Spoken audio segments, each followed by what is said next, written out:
चलिए, welcome to all.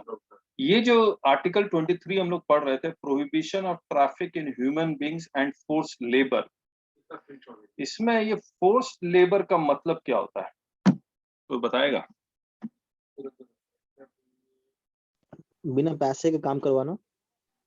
बिना पैसे का काम करवाना, बिल्कुल ठीक।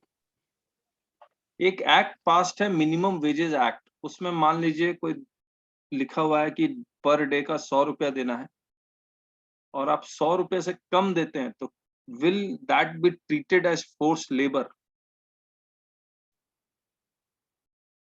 No idea sir. Yes, it will be treated as forced labor. Non-payment of minimum wage, whether by the state or by private parties, is forced labor and prohibited by this provision. ठीक बात? जी जो prisoners हैं उनसे आप काम करवाते हैं और उसको पैसे नहीं देते, इज इट फोर्स लेबर? हाँ है। That is also force labour. ठीक है, और भी बहुत सारे केस लॉज इसमें आपको मिल जाएंगे फोर्स लेबर का मतलब क्या होता है। तो इसमें जो मोस्ट इंपॉर्टेंट जो इंटरप्रिटेशन का इशू आया है, that is in force labour only.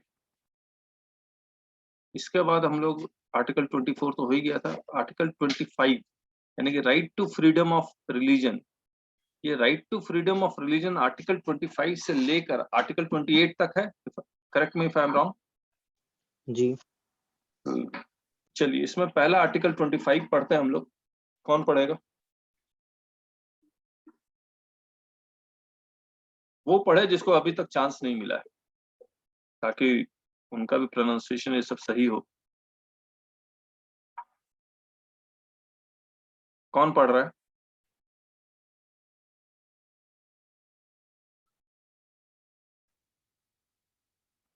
Please जल्दी बताइए, रिकॉर्डिंग खराब ना करें।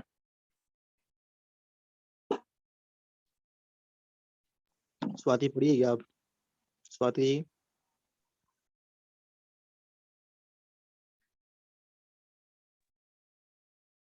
क्या हुआ?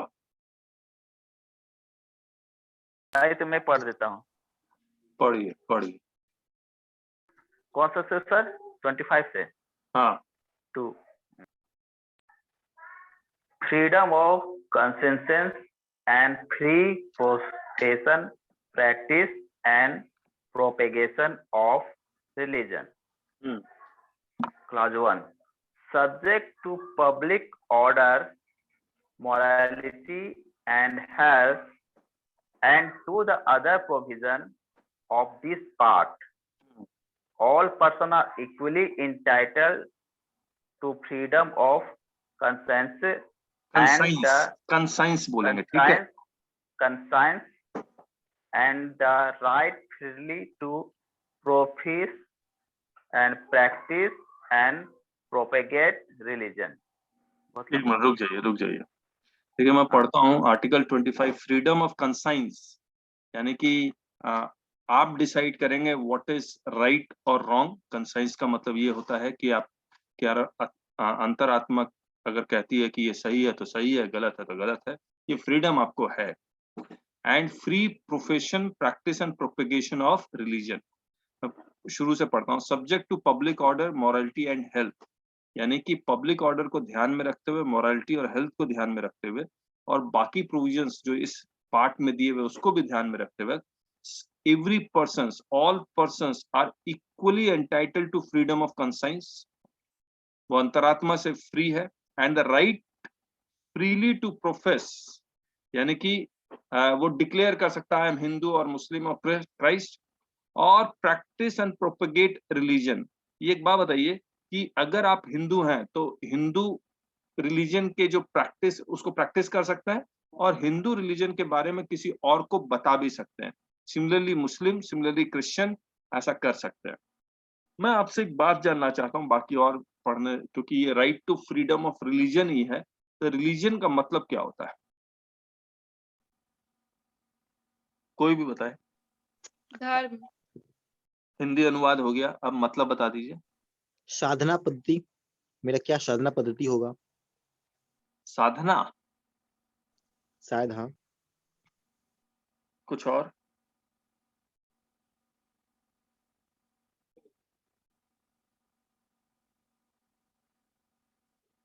अच्छा मैं बताता हूँ, हर एक रिलीजन में भगवान ने आके या तो डायरेक्टली या किसी के थ्रू कुछ कहा है, और वो हर एक रिलीजन ने में उसका अपना अपना बुक है। सही बात है या नहीं है? हाँ सही है। बात है। हिंदू धर्म में श्री कृष्ण भगवान ने, यानी कि विष्णु भगवान ने धरती पे श्री कृष्ण भगवान का रूप लिया, या क्या कहते हैं उसको, अवतार लिया, और गीता का उपदेश दिया। ये गीता का उपदेश किसने दिया है? श्री कृष्ण भगवान। भगवान ने। भगवान नहीं दिया है। तो गॉड, डिवाइन कमांड जिसको बोलते हैं इंग्लिश में, भगवान ने डायरेक्ट बोला है। And Hindu religion follows that Gita. Gita हमारा वो रिलीजियस बुक हो गया। सही बात है या नहीं है? हाँ।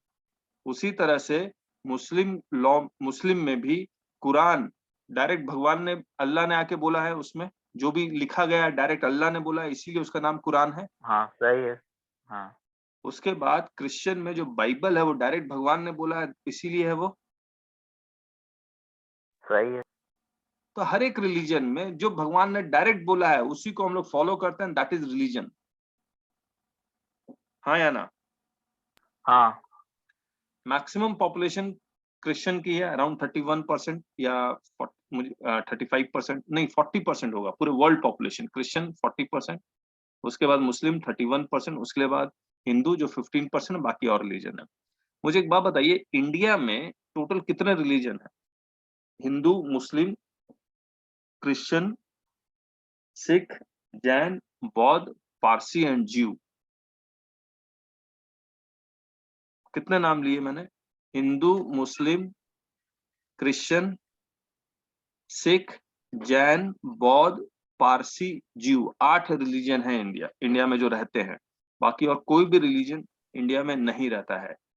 अगर मैं गलत हूं तो बताइए। जी। ठीक है? पूरे कॉन्स्टिट्यूशन में लिखा हुआ सिख, जैन, बुद्ध को हिंदू रिलीजन ही मानेंगे, हिंदू ही मानेंगे। सही बात है या नहीं है? है ना? बहुत हाँ? क्या चीज? सिख, जैन, बुद्ध को हम हिंदू कहीं ही। पढ़े थे कि ये हिंदू में ही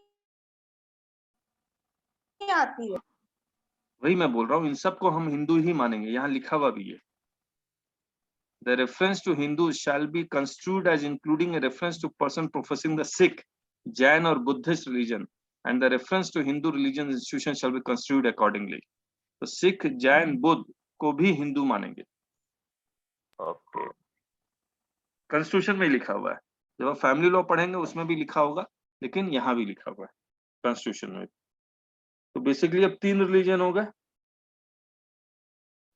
हिंदू, जी। मुस्लिम और क्रिश्चियन। ठीक, फिर हो गए पारसी और ज्यू। पारसी कहाँ का रिलीजन हो गया? सेंट्रल एशिया का। पारसी सेंट्रल कहाँ का एशिया। रिलीजन, कहाँ का? सेंट्रल एशिया का। ईरान। अरब, ईरान ईरान, अरब का ईरान। पार्ट और ज्यूज? है। ज्यूस भी उसी का इजराइल। इजराइल के लोगों को लगा हुआ है। ज्यूज बोलते हैं। ठीक है? हाँ या ना? हाँ हाँ पता है ना आपको ये सब? हाँ पता है। इजराइल के लोगों को ज्यू, ज्यू से ही निकला है। मुस्लिम, मुस्लिम और ज्यू से ही निकला है वो क्रिश्चियन। क्रिश्चियनिटी भी क्रिश्चियनिटी भी, सब दोनों वहीं से निकला है। Ibrahim was the same. Man. ठीक है? जो जी। जिन्होंने ये सारा, जिनको वो मानते हैं। अब ये समझ लिए कि इस प्रियम्बल में लिखा हुआ है कि India is a secular country. जी। सेक्युलर का मतलब? धर्मनिरपेक्ष, कोई धर्म नहीं होगा स्टेट का। यस। और न धर्म के आधार पे ना हम कोई रिजर्वेशन देंगे। सही बात? जी। यस। आप लोग और कुछ बोल रहे थे, ऐड करना चाह रहे हैं? अच्छा मुझे एक बात बताइए, ये जो मुस्लिम है या फिर क्रिश्चियन है, वो सब इजराइल के इलाके से निकला है, जो रेगिस्तान का इलाका है, हाँ या ना? जी, हाँ, तो वहां पर, और इंडिया रेगिस्तान नहीं था। अब हाँ, पहले तो ट्राइबल ही थे ना सारे, हाँ, सब ट्राइबल जाति, थे। तो अपना अपना जनजाति का अपना अपना रिलीजन हो सकता है या नहीं हो सकता, यानी कि प्रैक्टिस हो सकता है। हो सकता है। जो जी। रेगिस्तान में रहते हैं, क्या लगता है आपको, क्या वो नॉन वेज खाते होंगे या नहीं खाते होंगे? खाते होंगे, जरूर खाते होंगे। खाते होंगे, क्योंकि वहां पर फल सब्जी तो होता नहीं होगा, और इंडिया में क्योंकि फल सब्जी ये सब भरपूर मात्रा में था, इसीलिए यहाँ पर नॉनवेज का था नहीं। सही बात है या नहीं है? हाँ, तो सही हर बात एक है। रिलीजन में, अब वहां पर हिंसा पॉसिबल थी रेगिस्तान इलाके में, इंडिया में हिंसा पॉसिबल नहीं थी क्योंकि सब पीस लिविंग पर्सन थे, because of the nature. Correct है? जी, तो कुछ भी सही या गलत नहीं होता है, सब कुछ सही है, it all depends upon the circumstances. हाँ, हाँ, यस।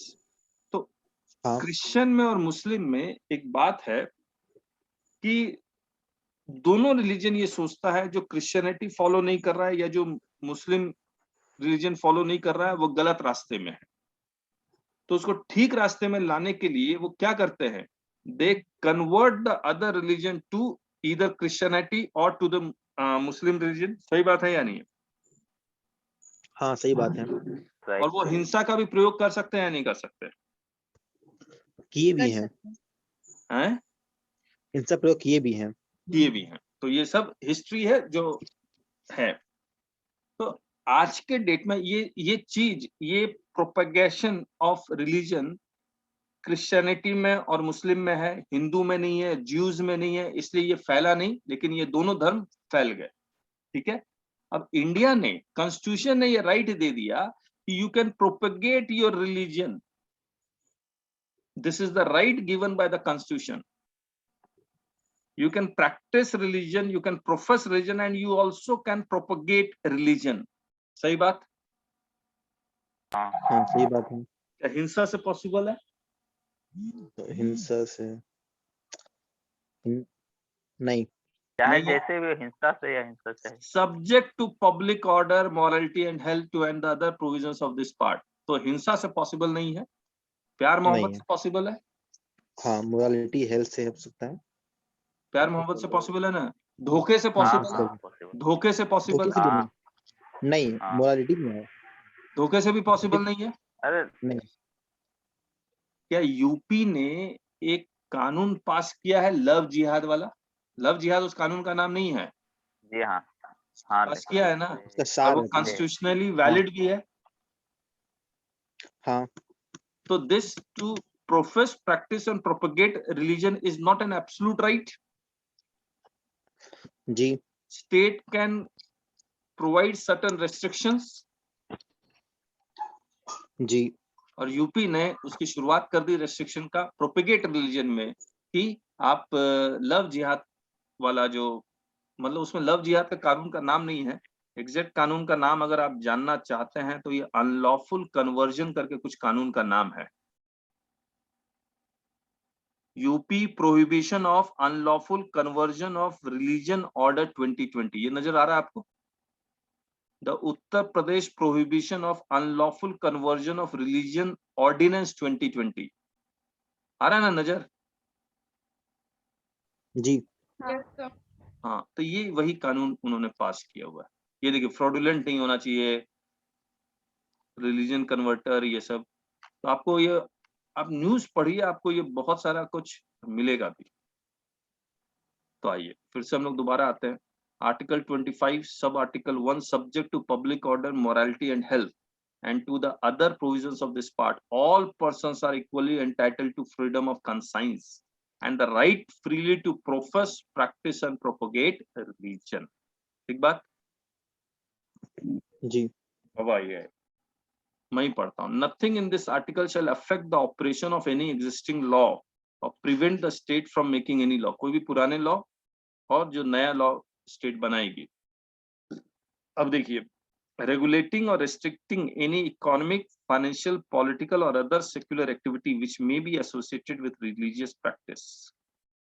यानी कि वो स्टेट कोई कानून बना सकती है और वो कानून रिलीजियस प्रैक्टिस से एसोसिएटेड कानून होगा। इसको मैं एग्जांपल से समझाता हूं, फिर आप बताइएगा मुझे। हर एक रिलीजन में शादी करने का तरीका अलग अलग है। हाँ है। मुस्लिम में शादी एक कॉन्ट्रैक्ट है, हाँ जी हाँ हिंदू में शादी कॉन्ट्रैक्ट नहीं है। नहीं है। अच्छा, शादी करने में जो मंत्र का उच्चारण होता है, या मुस्लिम में या क्रिश्चियन में जो उनका अपना प्रैक्टिस है शादी करने का, क्या गवर्नमेंट कानून बना के उस शादी करने के तरीके को चेंज कर सकती है?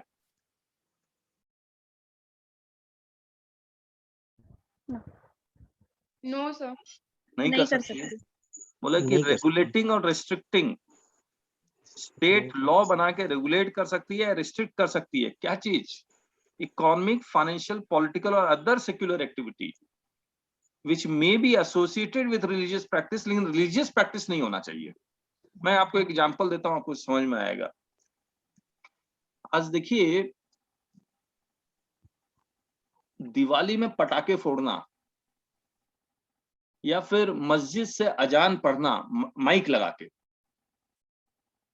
क्या गवर्नमेंट इसको लॉ बना के रेगुलेट कर सकती है कि आप दिवाली में पटाखे नहीं फोड़ेंगे because of the noise pollution, और कर आप सकती है। माइक लगा के अजान नहीं पढ़ेंगे because of the noise pollution? क्या ये पॉसिबल है या नहीं? हाँ पॉसिबल है। Yes, अब sir. किया हुआ है या नहीं किया हुआ है? किया वो भी है, हाँ। पॉसिबल भी हाँ है। किया हुआ है। अब आप देखिए, आप समझिए इस चीज को। मैंने जब रिलीजन का मतलब बताया, क्या भगवान ने गीता में या कुरान में या बाइबल में कहीं लिखा हुआ है कि दिवाली में पटाखे फोड़ने हैं, नहीं अजान नहीं ऐसा आपको तो नहीं mention माइक पे किया। है? ऐसा कुछ भी नहीं लिखा हुआ है। नहीं कुछ भी नहीं है। तो is it religious practice? No. It is a secular No. Activity. Yes Yes. तो रेगुलेट या रेस्ट्रिक्ट कर सकती है या नहीं कर सकती है? हाँ कर कर सकती सकती है। है। कर सकती है और किया हुआ भी है। तो इसका मतलब यही है। आज एक बात बताइए आप मुझे, इकोनॉमिक, फाइनेंशियल एंड पॉलिटिकल, एक ये जितने भी मंदिर थे या मस्जिद थे, वो किसके थे? पुराने में ब्रिटिशर्स के जमाने में किसके थे? गवर्नमेंट के थे या किसी प्राइवेट इंडिविजुअल के थे या राजा के थे? तो राजा के थे। राजा के राजा थे, के थे। राजा। है ना? तो ये जो पूरी जगन्नाथपुरी है वो किसी एक राजा का मंदिर था। जी जी हाँ। गवर्नमेंट आई, बोले कि सर ये राजा का मंदिर को अब हम है ना क्या करते हैं कि कोई इंडिविजुअल चला रहा था, इसको अब हम एक कमिटी बनाएंगे जिसमें हिंदू ही रहेंगे और वो कमिटी इस पूरे मंदिर को मैनेज करेगी। कर सकती है या नहीं कर सकती? कर सकती है। कर सकती है। मैं आपको एक आर्टिकल और दिखलाता हूँ। Article 26, freedom to manage religious affairs subject to public order, morality and health. Every religious denomination or any section thereof shall have the right to administer such property in accordance with law. ये right दिया हुआ है। जी अगर राजा की property है और वो religious property है तो उसका राजा के पास पूरा हक है उस प्रॉपर्टी को हाँ मैनेज करने का। यस और नो? हाँ यस हाँ हाँ। लेकिन this article is subject to public order, morality and health. Or if this article is subject to public order, morality and health, और जो गवर्नमेंट जब मंदिर को एक्वायर करती है और कमिटी बना के, गवर्नमेंट के कंट्रोल में भी नहीं है मंदिर, किसी कमिटी के कंट्रोल में, एक आदमी के कंट्रोल की जगह कई आदमी के कंट्रोल में अगर डालती है, तो क्या गवर्नमेंट उसको उस चीज जो रिलीजियस प्रॉपर्टी है उसको रेगुलेट और रेस्ट्रिक्ट कर रही है? क्या वो रिलीजियस प्रैक्टिस को कर रही है या कोई इकोनॉमिक, फाइनेंशियल या पॉलिटिकल मैटर को रेगुलेट कर रही है? सेल मैटर हो जाएगा यहाँ पे। यहां से आएगा। तो सुप्रीम कोर्ट ने जी ये हाँ जी जजमेंट हाँ भी जी दिया हाँ। कि एक्विजिशन ऑफ एनी प्रॉपर्टी, ये acquisition of any property which is can be done by the government because it is subject to Article 25, सब Article 2A. आपने देखा होगा कई बार कि रोड पे मजार बना देते हैं या रोड पे रेलवे की प्रॉपर्टी पे मंदिर बना देते हैं, क्या गवर्नमेंट उसको उठा नहीं सकती है? उठा सकती है। उठा सकती है। अगेन इकोनॉमिक, फाइनेंशियल, पॉलिटिकल और अदर, किसी वो रिलीजियस बुक में लिखा हुआ है कि आपको यहाँ पर मंदिर बनाना है या वहां पर मंदिर बनाना है, इज इट पॉसिबल? लिखा हुआ कहीं पर? नहीं, पॉसिबल नहीं, लिखा हुआ भी नहीं है। लिखा हुआ भी नहीं है तो पॉसिबल है, गवर्नमेंट ऐसा कर सकती है। ठीक है, चलिए फिर आइए, providing for social welfare and reform or the throwing open of the Hindu religious institution of a public character to all classes and sections of Hindus. अब ये मुझे बहुत ज्यादा तो समझ में नहीं आया, लेकिन इसको पढ़ते वक्त मुझे ध्यान में आ रहा है कि केरल का वो वाला जिसमें वुमेन को भी अलाउ कर दिया गया, सबरी वाला सर, क्या सबरी वाला मंदिर वाला। हाँ, तो उसमें वो शायद इसी आर्टिकल को यूज किया हुआ, क्योंकि वो मैंने पूरा केस लॉ पढ़ा नहीं है, therefore मतलब I am not the authority मैं उसको पूरी तरह से बोल पाऊं, लेकिन इसको पढ़ के तो यही लग रहा है, throwing open of Hindu religious institutions of a public character to all classes and sections of Hindus. ठीक बात है। अब मुझे एक बात बताइए, एक राजा का मंदिर है जिसमें सभी लोग आते जाते हैं, पूरा पब्लिक उसको मंदिर में आ रही जा रही है, क्या providing for social welfare and reform or the throwing open of Hindu religious institution of a public character to all classes and sections of Hindus? मुझे इसके केस लॉस ज्यादा नहीं मिले, आप लोग को मैं रिक्वेस्ट करूंगा कि आप लोग ढूंढे इसके केस लॉस, क्योंकि मैं इसमें बहुत ज्यादा बोल नहीं पा रहा हूँ। ढूंढेंगे आप? यस सर, खोजेंगे। या आप लोग को कोई आइडिया है तो बता दीजिए। हाँ जी, आइडिया नहीं।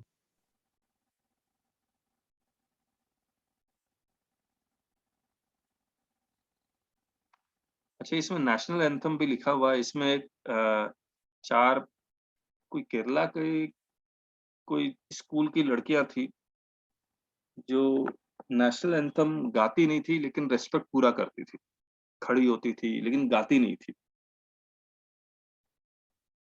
तो बताइए, क्योंकि उनका रिलीजन, उसमें कुछ शब्द ऐसे आ रहे हैं कि उनको मना कर रहा था, क्या वो कर सकता है?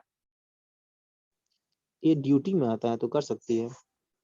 नहीं नहीं, चुपचाप रहने पे वो क्या मतलब नेशनल एंथम नहीं गाना, can it be a religious practice? ये जानना चाह रहा हूँ। नहीं, ये No. प्रैक्टिस नहीं नहीं चाहिए, कोई जरूरी नहीं।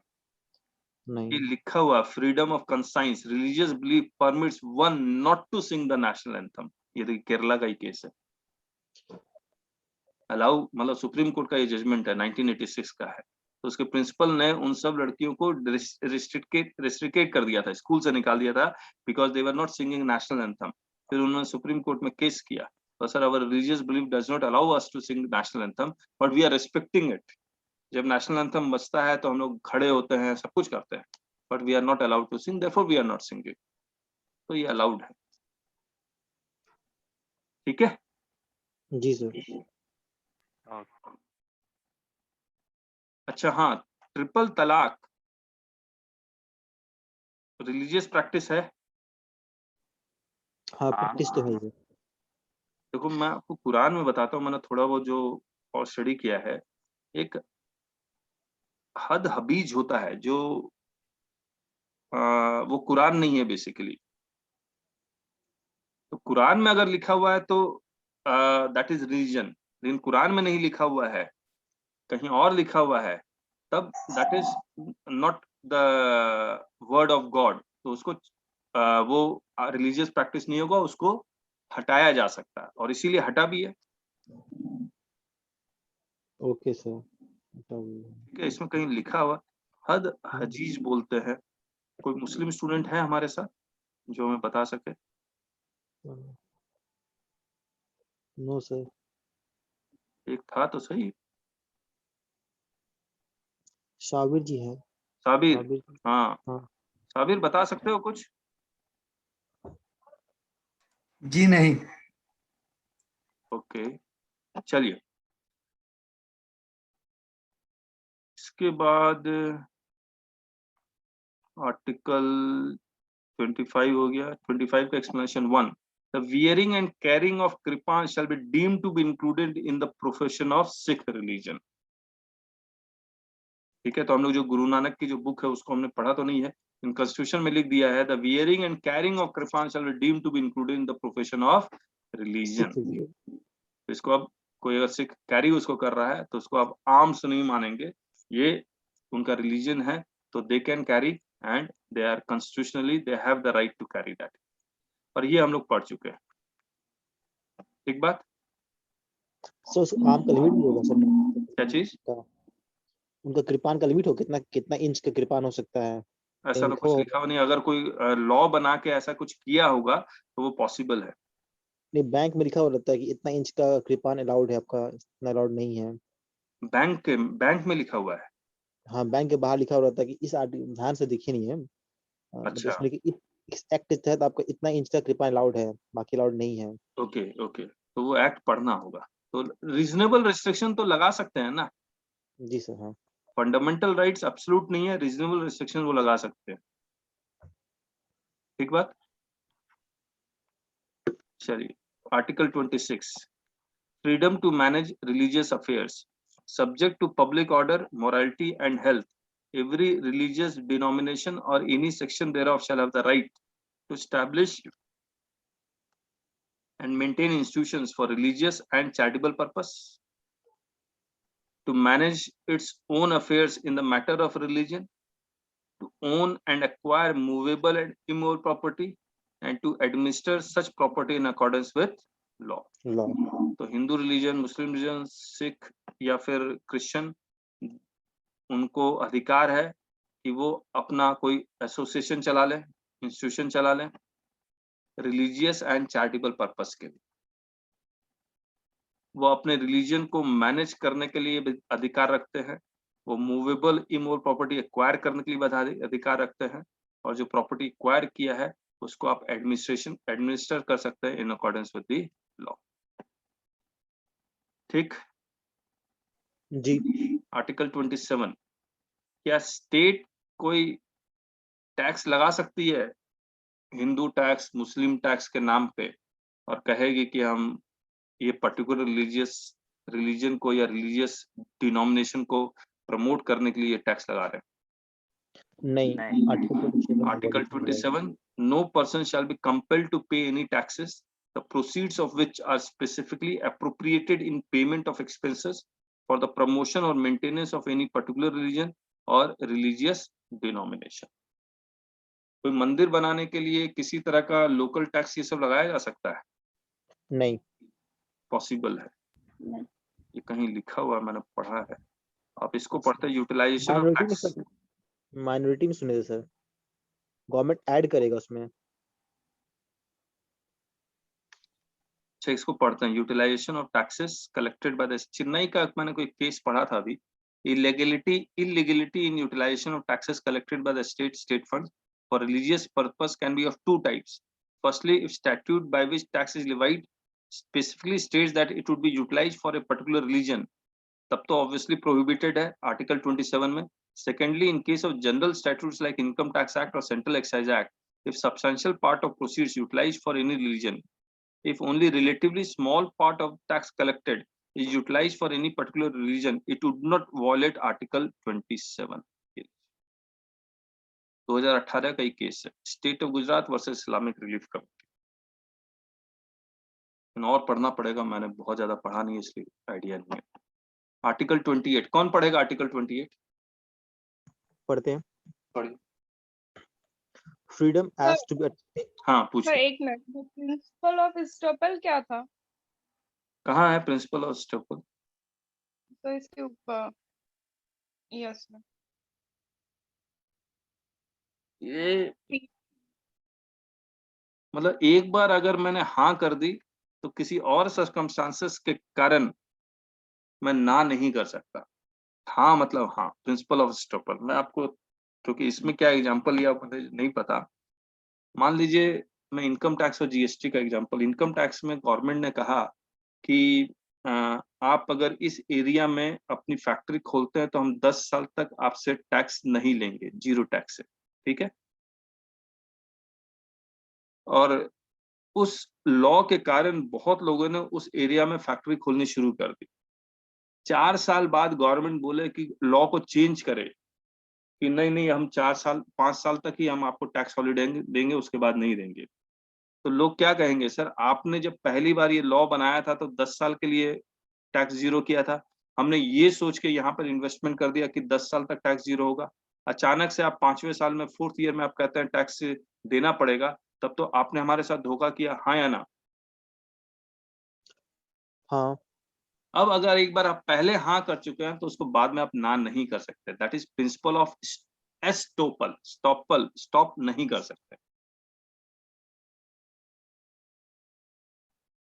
ठीक है ना? तो जी। अब इसमें ये क्या केस है, आई डोंट नो। इसको अगर मैं पढ़ूं, in case of erroneous grant of registration of PTO क्या है, God knows, to petitioner for Hajj 2017 government can not be stop to raise issue of ineligibility in case it escaped its notice in earlier order. जितना मैंने पढ़ा है इसके यही हुआ कि मान लीजिए पिटिशनर को कहा गया कि अब हज के लिए डोनेशन ले सकते हैं, और उसने डोनेशन लेना शुरू कर दिया, और डोनेशन लेने शुरू कर दिया, उसके बाद कुछ समय बाद गवर्नमेंट को लगता है नहीं हमने तो गलत ऑर्डर दे दिया। अब गवर्नमेंट उस ऑर्डर को वापस नहीं ले सकती कि नहीं सर वो सरकमस्टांसेस के कारण वो देखा नहीं इसलिए एस्केप हो गया, तो प्रिंसिपल ऑफ एस्टॉपल लग जाएगा। आया समझ में? हाँ। Yes, sir. चलिए पढ़िए article 28। Article 28. Freedom as to be attained at religion instruction as religious worship in certain educational institution. Clause 1. No religious instruction shall be provided in the any educational institution wholly maintained out of state fund. इसका मतलब क्या हो गया कि हम गीता पढ़ा सकते हैं स्कूल्स में? नहीं, सब पढ़ाना पड़ेगा, सब कुछ पढ़ाना होगा। No sir. नहीं, कुछ नहीं पढ़ा, ना गीता पढ़ा सकते हैं, ना कुरान पढ़ा सकते हैं, ना बाइबल नहीं, पढ़ा सर। सकते हैं, कुछ नहीं, कुछ नहीं। कुछ नहीं पढ़ा सकते हैं अगर वो स्कूल चल रहा है Holi maintained out of state funds. लेकिन अगर कोई प्राइवेट स्कूल है, जैसे मैं चिन्मय विद्यालय में पढ़ा, तो वो उसमें स्टेट फंड तो था ही नहीं, तो वहां पर हम लोग को गीता पढ़ाया जाता था। ठीक है, जी। 2 पढ़ो। Nothing in clause 1 shall apply to an educational institution which is administered by the state but has been established under any endowment or trust which require that religious instruction shall be imparted in such institution, sir. ठीक है, अब हम लोग का school setup किया गया था Chinmaya mission ने, दैट वाज हिंदू ट्रस्ट। तो अब इसको देखोगे तो but has been establish under any endowment or trust, और वो चिन्मय मिशन ये कहता था कि आपको हमारे बच्चों को रिलीजियस इंस्ट्रक्शन देना होगा, तो वो पॉसिबल है। ठीक बात, ये एक्सेप्शन है, nothing in clause 1 shall apply to an educational institution which is administered by state but has been established under any endowment or trust which requires that religious instruction shall be imparted in such institution। आज हम लोग का जो prayer होता था वो सारा संस्कृत का प्रेयर होता था। आप लोग के स्कूल में क्या होता था? जो आप लोग अगर किस स्कूल में पढ़े आप देखिए किस तरह का प्रेयर होता था। यहाँ पर केंद्रीय विद्यालय है, बोकारो पब्लिक स्कूल है, अगर आप वहां के आप स्कूल में पढ़े हैं तो वहां पर कोई रिलीजियस एक्टिविटी होती थी? होती थी सर। होती थी। संस्कृत में होती थी। किस स्कूल की बात कर रहे हो? बोकारो पब्लिक स्कूल और आदर्श विद्या मंदिर। अच्छा, उसमें क्या गीता का इंस्ट्रक्शन ये सब होता था? नहीं, गीता का नहीं, संस्कृत का प्रेयर होता था प्रेयर में। संस्कृत का प्रेयर होता था? होता था दोनों में। अच्छा अच्छा। सर हाँ, सर ये दिल्ली यूनिवर्सिटी में तो मतलब भगवत गीता का तो मतलब सब्जेक्ट है, पढ़ाया जाता है। क्या बात कर रहे हो? Yes sir. हाँ, यस सर। हाँ सर, इसका एक केस लो में से बताया था, कॉपी में होगा केस लो। एक मिनट, मुझे ये तो मेरे लिए न्यूज है ये, अगर आप ये कह रहे हैं तो। Gita as subject in Delhi university.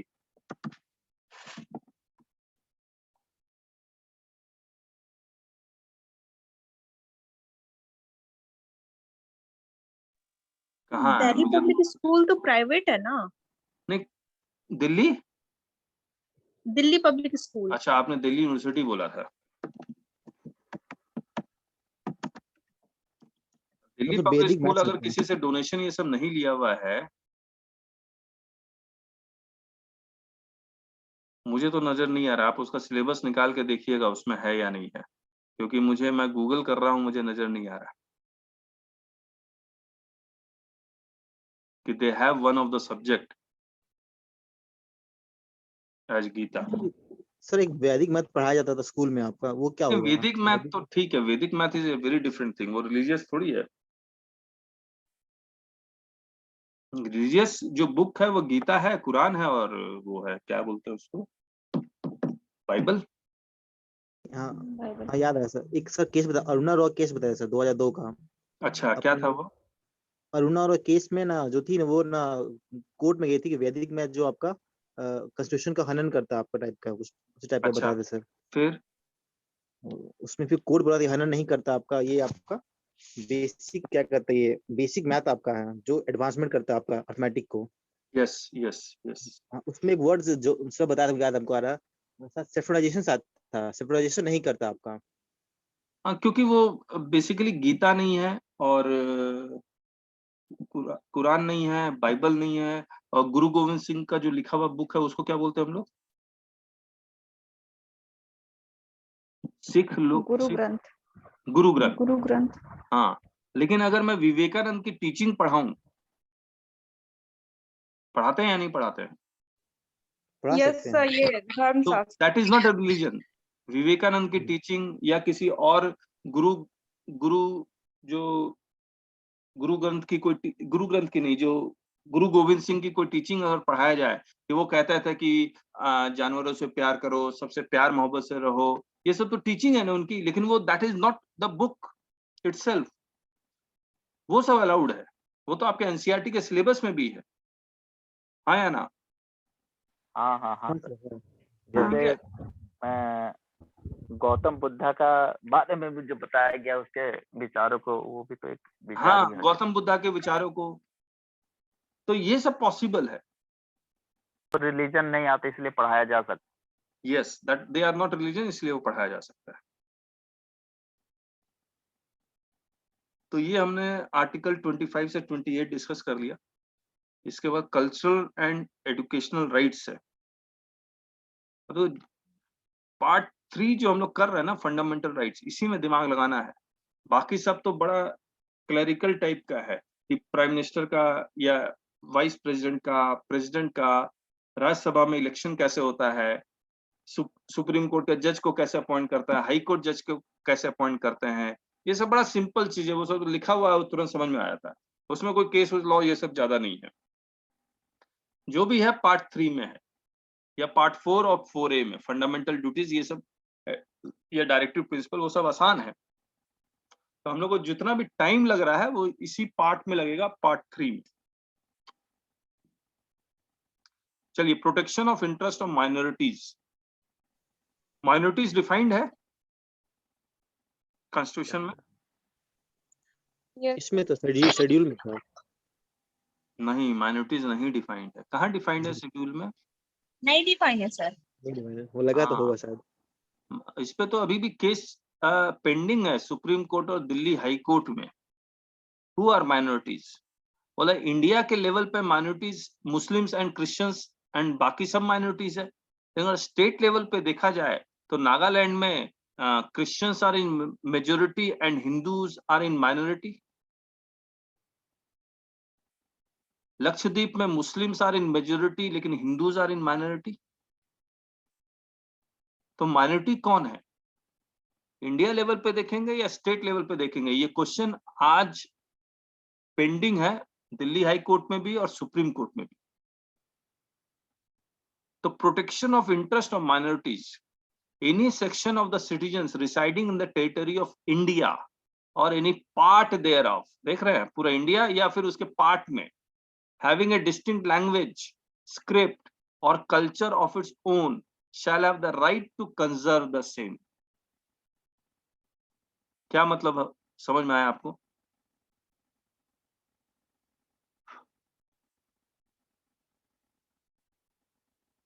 No citizen shall be denied admission into any educational institution maintained by the state or receiving aid out of state funds on the grounds only of religion, race, caste, language or any of them. तो minorities के case में कि minorities अगर आप हैं तो आप अपना लैंग्वेज को प्रिजर्व कर सकते हैं, आप अपना रिटन लैंग्वेज को प्रिजर्व कर सकते हैं, दैट इज स्क्रिप्ट, और अपने कल्चर को भी प्रोटेक्ट कर सकते हैं, कंजर्व कर सकते हैं। फिर ये कहता है कि एजुकेशनल इंस्टीट्यूशन में कोई रिजर्वेशन नहीं होगा। No citizen shall be denied admission into any educational institution maintained by the state or receiving aid out of state funds on the grounds only of religion, race, caste, language or any of them. लेकिन 4 लोगों का educational institution में reservation है, scheduled caste, scheduled tribe, OBC and economically weaker section. सही बात है या नहीं है? सही बात है। ठीक है। आर्टिकल 30 आप लोग पढ़ो यार, मैं मेहनत कर रहा हूँ। पढ़ो आर्टिकल 30। आर्टिकल 30। हाँ पढ़ो। Right of minorities to establish and administer educational institutions. 1. All minorities, whether based on religion or language, shall have the right to establish and administer educational institutions of their choice. ठीक है। Next. 1A. In making any law providing for the compulsory acquisitions of any property of an educational institution established and administered by a minority, referred to in Clause 1. The state shall ensure that the amount fixed by or determined under such law for the acquisitions of such property in such as would not restrict or abrogate the right guaranteed under the clause. अच्छा एक बात बताइए कि all minorities whether based on religion or language shall have the right to establish and administer educational institution of their choice. बताइए क्या हिंदू अपना कोई school खोल सकता है हिंदू स्कूल के नाम से? Yes, sir. माइनॉरिटी कहाँ है हिंदू? इंडिया में क्या हिंदू माइनॉरिटी में है? नहीं। नहीं है। तो सिर्फ माइनॉरिटीज को ये राइट दिया गया है कि based on religion or language shall have the right to establish and administer educational institution of their choice. लेकिन मुस्लिम खोल सकता है और क्रिश्चियन खोल सकता है। Yes sir? जी सर। या जैसे उर्दू नाम का स्कूल खोलता है, उर्दू भी मेंशन किया रहता है, ईसाई स्कूल, इस तरह ना सर? हाँ हाँ। और उसमें हिंदू स्कूल करके तो कोई खोला नहीं और ना सुने। सही बात। Hindu school, Hindu college. हाँ, अब ये समझ लीजिए जो सेंट स्टीफेंस कॉलेज है वो क्रिश्चियन कॉलेज है और उसमें क्रिश्चियन लोगों के लिए रिजर्वेशन भी है। हाँ। ठीक है। अब इस पे एक बहुत बड़ा बहस चल रहा है, जैसे मदरसा जो खुले हुए हैं क्या वो स्कूल्स में एजुकेशनल इंस्टीट्यूशन में आते हैं या नहीं आते, या वो फिर ट्रस्ट में आते हैं? ट्रस्ट में आते हैं तब तो कोई बात नहीं, आर्टिकल 30 एप्लीकेबल नहीं होगा। और अगर ट्रस्ट में आते हैं तो आर्टिकल 28 भी एप्लीकेबल नहीं होगा। नहीं। ठीक है, क्योंकि एजुकेशनल इंस्टीट्यूशन में आप रिलीजियस इंस्ट्रक्शन नहीं दे सकते जिसमें स्टेट का फंड है, और बहुत सारे मदरसे में स्टेट का फंड जाता ही है ना, होली मेंटेन्ड है। लेकिन ये भी कहानी है होली मेंटेन्ड। अगर कोई रिलीजियस गीता कोई सिखला रहा है जिसमें स्टेट को, जैसे श्री श्री रविशंकर है या फिर ये सब गीता का पूरा प्रचार करते हैं लेकिन स्टेट से 1 रुपया नहीं लेते, उसी तरह से मुस्लिम या क्रिश्चियन पूरा प्रचार करते हैं लेकिन स्टेट से कोई पैसा नहीं लेते, तो वो कर सकते हैं या नहीं कर सकते? हाँ, तो कर सकते हैं, वो अलाउड भी। तो ये सबको बड़े ध्यान से पढ़ना होगा और बहुत सारे केस स्टडीज करेंगे तो आपको और अच्छी तरह से समझ में भी आएगा। आर्टिकल 30 में अगर आए तो all minorities whether based on religion or language, तो रिलीजन के बेसिस पे या लैंग्वेज के बेसिस पे आपके पास राइट होगा कि आप एजुकेशनल इंस्टीट्यूशन खोल लें। और जब आप एजुकेशनल इंस्टीट्यूशन खोलेंगे तो आपको प्रॉपर्टी चाहिए होगा जी।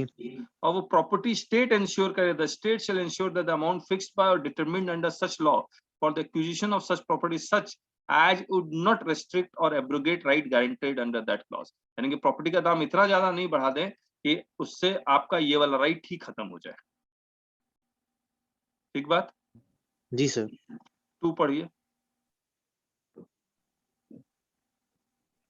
The state shall not, in granting aid to educational institutions, discriminate against any educational institutions on the ground that is under the management of a minority, whether based on religion or language. ठीक है, तो state जब donation देती है या किसी education institution को add देती है तो ये कह के नहीं मना करेगी कि आप माइनॉरिटी में इसलिए आप नहीं देंगे, या आपका रिलीजन ये है, लैंग्वेज ये है इसलिए नहीं देंगे। इससे आप डिस्क्रिमिनेट नहीं कर सकते। ठीक बात?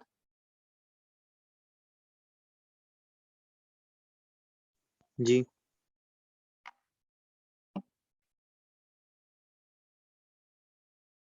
अब इसको पढ़िए, minority rights. Linguistic and religious minorities are not covered by the expression minority under Article 30 of the Constitution. Since reorganization of the states in India has been on linguistic lines, therefore, for the purpose of determining minority, the unit will be the state and not whole India. अच्छा, इसमें लिखा ही हुआ है कि state के basis पे हम लोग माइनॉरिटी डिसाइड करेंगे। Thus, religious and linguistic minorities who have been put on par in Article 30 have to be considered state-wise. लिखा हुआ तो है इसमें, 2002 का केस है। फिर ये पेंडिंग क्यों है? फिर और कौन सा इशू आ गया? चलिए, right of minorities under Article 31 is not absolute and subject to regulations.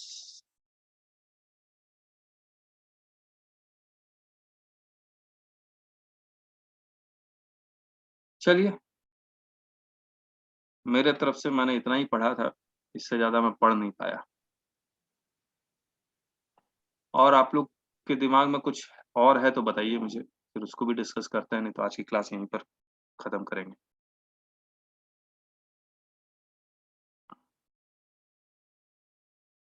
कहिए। No, sir. सर मेरा एक था, कल मैंने पढ़ रहा था वीडियो ऑन कर रहा हूँ, मैं रिकॉर्डिंग देखना चाहता हूँ कैसा हो रहा है। वीडियो ऑन हो गया? यस, ठीक है, बताइए। 1 मिनट रुकिए, मैं एक बार एक्सपेरिमेंट करना चाह रहा था।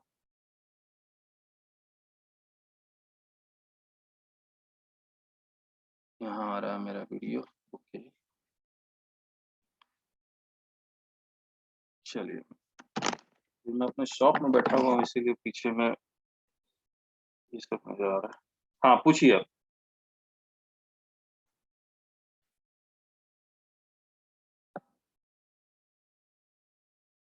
क्या बोल रहे हो? पूछो। जैसे मैंने पढ़ा था ना बुक में ना कि हाँ। आपको माइनॉरिटी इंस्टीट्यूशन होगा तो हाँ, उसको ना गवर्नमेंट ना, जैसे ना उसको एग्जांपल क्या दिया हुआ था ना कि एक एरिया में अगर ना माइनॉरिटी का एक ही इंस्टीट्यूशन आपका है, ठीक है, हाँ, हाँ, तो वहां पे ना कोई ना लैंड एक्विजिशन करना आपका है हाँ। तो उसको वो तोड़ नहीं सकता है।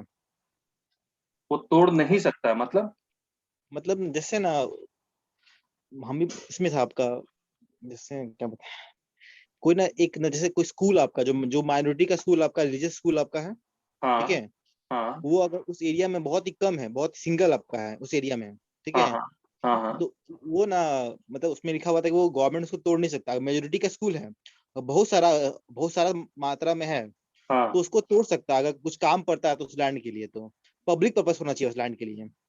तो मतलब मेजोरिटी का अगर स्कूल है तो टूट सकता है, माइनॉरिटी का नहीं टूट सकता है। हाँ, अगर पब्लिक पर्पस है तो। इसका आर्टिकल लिखा हुआ नहीं था बुक में मगर। नहीं, नहीं, एक बार फिर से बताओ। जैसे लिखा अगर हुआ था किसी ना, एरिया में, 1 मिनट, किसी एरिया में माइनॉरिटी का भी स्कूल है और मेजोरिटी का भी स्कूल है तो किसका स्कूल तोड़ा जा सकता है? अगर माइनॉरिटी का स्कूल बहुत ही कम है, मतलब उस एरिया में माइनॉरिटी को माने एक ऐसा मान लेते हैं ना कि क्रिश्चियन का स्कूल बहुत ही कम है उस एरिया में, ठीक है, हाँ, एक ही हाँ, स्कूल है उस एरिया में क्रिश्चियन का, हाँ ठीक है, उस एरिया में ना बहुत सारा आपका हिंदू स्कूल आपका हिंदू का, हाँ ठीक है।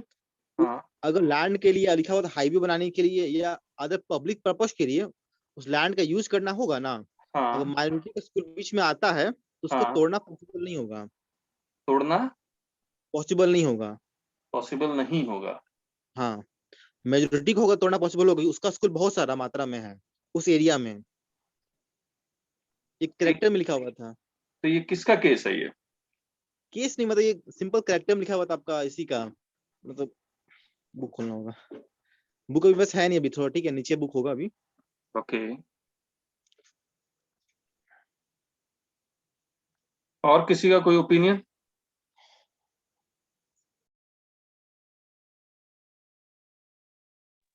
No, sir. आप लोग पढ़ नहीं रहे हैं क्या? थोड़ा थोड़ा पढ़ रहे हैं, थोड़ा थोड़ा समझ में आ रहा है सर। याद याद कर रहे हो कि नहीं आप लोग? तो इतना लंबा लंबा हेल्दी हेल्दी आर्टिकल है सर, कैसे दिमाग में फिट बैठेगा? अच्छा, फिर अब क्या किया जाए?